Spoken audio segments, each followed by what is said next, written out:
The meal arrives. It is the same dish served by the same airline, on the same route it has operated for years. The ingredients are identifiable. The preparation is adequate. And yet something is missing, a flatness, a muted quality that makes eating it feel like a diminished version of an experience that should be more satisfying. The common explanation is that airline catering is poor quality, produced cheaply and reheated carelessly. This explanation is wrong. The food has not changed at altitude. The person eating it has. Taste perception is not a simple function of what the tongue contacts. Approximately 80% of what humans experience as flavor is olfactory, derived from volatile aromatic compounds that travel from food through the nasal passage to the olfactory epithelium, where specialized receptor cells convert chemical signals into the neural patterns the brain interprets as flavor. The tongue itself detects only 5 basic taste qualities: sweet, salty, sour, bitter, and umami. Everything else, the complexity that distinguishes a well-prepared dish from a bland one, is smell. Remove the olfactory component, and the experience of eating collapses to those 5 basic signals. The environment inside a commercial aircraft cabin at cruising altitude systematically degrades olfactory function. The primary mechanism is humidity. Outside air at cruising altitude contains almost no water vapor. When this air is compressed, heated, and circulated through the cabin, its relative humidity drops to between 10 and 15%.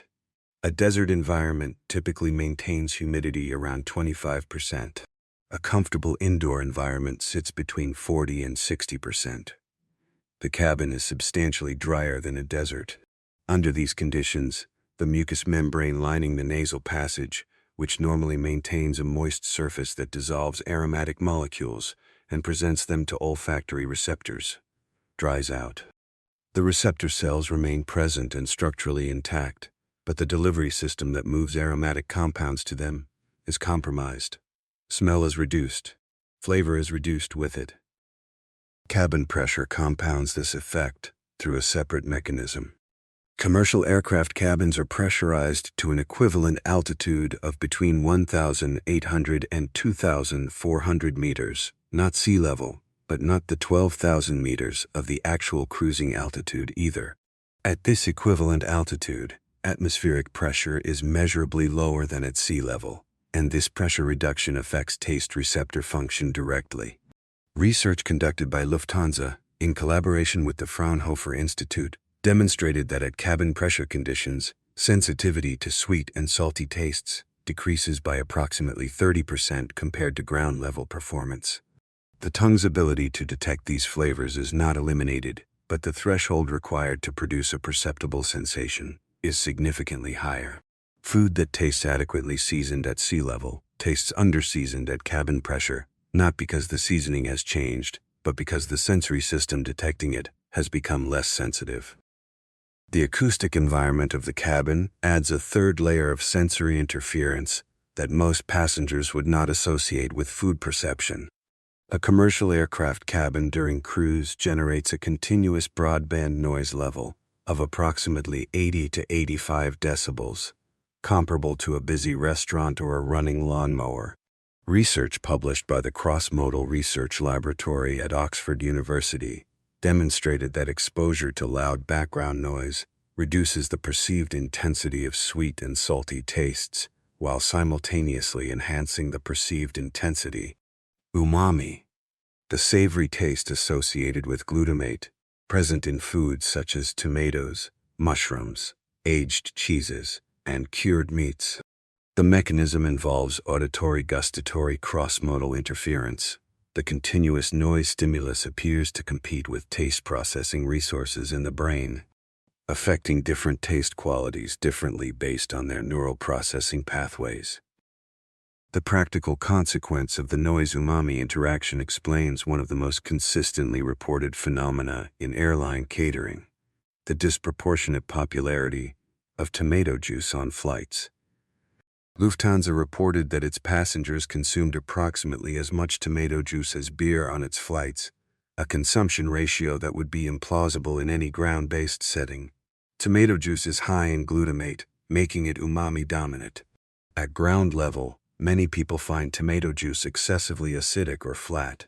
In a cabin environment where sweet and salty perception are suppressed and umami perception is enhanced, the same tomato juice becomes noticeably more satisfying. The beverage has not changed. The sensory conditions evaluating it have shifted in a direction that favors its dominant flavor profile. Airlines with serious culinary programs are aware of these physiological effects and design their menus accordingly. Lufthansa, Singapore Airlines, and Emirates conduct systematic tastings of their catering in pressure chambers that replicate cabin atmospheric conditions, not at sea level, where the food would be evaluated under conditions that do not reflect how it will actually be experienced. Dishes that perform well in ground-level tastings may be identified as flat or under-seasoned in pressure chamber tests, and their seasoning adjusted accordingly. Ingredients with high umami content: tomato-based sauces, mushrooms, fermented products, aged cheeses, feature prominently in airline menus not by accident, but because they retain their flavor impact under conditions that suppress other taste qualities. The oversalting strategy adopted by some airlines represents a less sophisticated response to the same problem. If salt perception is reduced by 30% at cabin pressure, one approach is to add 30% more salt to the dish before service, so that the suppressed perception encounters a stronger stimulus and arrives at a normal perceived intensity. The difficulty with this approach is that the relationship between stimulus intensity and perceived intensity is not linear, and food that is 30% more salty than normal at sea level does not taste 30% more salty on the ground. It tastes unpleasantly oversalted. Airlines that have adopted aggressive oversalting as a compensation strategy produce food that is perceived as acceptable in the air and unacceptable if the same recipe were served in a restaurant. The beverage experience at altitude differs from ground experience in ways beyond taste perception. Water boils at approximately 100 degrees Celsius at sea level. At cabin pressure equivalent to 2,000 meters elevation, the boiling point drops to approximately 93 degrees Celsius. Tea and coffee prepared with water that has not reached full boiling temperature are not fully extracted. The water does not dissolve the full range of soluble compounds from the tea or coffee, producing a lighter, less complex beverage. This is not a function of the water quality or the coffee itself, but of the thermodynamics of brewing at reduced pressure.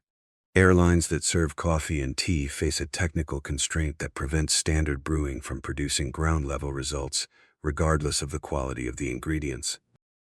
Alcohol behaves differently at altitude, for reasons that are partially physiological and partially circumstantial.